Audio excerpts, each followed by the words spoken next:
तर उद्धव ठाकरेंनी सरकार नोटीस पिरियडवर असल्याचं सांगितल्यानं भाजप राष्ट्रवादीचा पाठिंबा घेऊ शकते अशा चर्चांना उधाण आलं होतं। मात्र शरद पवारांनी भाजपला समर्थन देणार नसल्याचीच गुगली टाकत शिवसेनेला बुचकळ्यात पाडलंय। शिवसेनेनं पाठिंबा काढल्यावर भाजपचं सरकार कोसळत असेल तर आम्ही भाजपला पाठिंबा देणार नाही, तसंच लेखी द्यायला मी देखील तयार आहे, पण शिवसेनेनंही भाजपला पाठिंबा नसल्याचं राज्यपालांना लिहून द्यावं असं सांगत शरद पवारांनी सरकारचा पाठिंबा काढण्याची भाषा करणाऱ्या शिवसेनेला कोंडीत पकडलंय। तर पाठिंबा द्यायचा की नाही याबाबत पक्षप्रमुख निर्णय घेतील अशी प्रतिक्रिया शिवसेनेकडून शरद पवारांच्या आव्हानावर दिली आहे। खळबळ माजवणं केवळ पवारांचं काम असून महाराष्ट्रात त्यांना किती जनाधार मिळेल याबाबत साशंकता असल्याची प्रतिक्रिया सेना नेते अनिल परबांनी दिली आहे।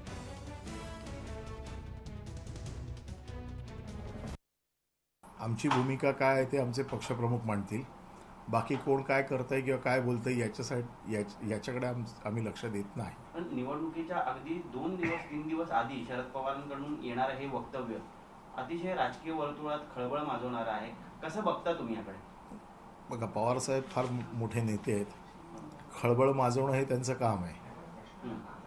कारण आता कसं आहे की महाराष्ट्रात किती त्यांना जनाधार मिळेल याच्या बाबतीत साशंक असल्यामुळे केवळ सनसनाटी निर्माण करणं हे कदाचित त्यांचं प्रमुख काम असेल।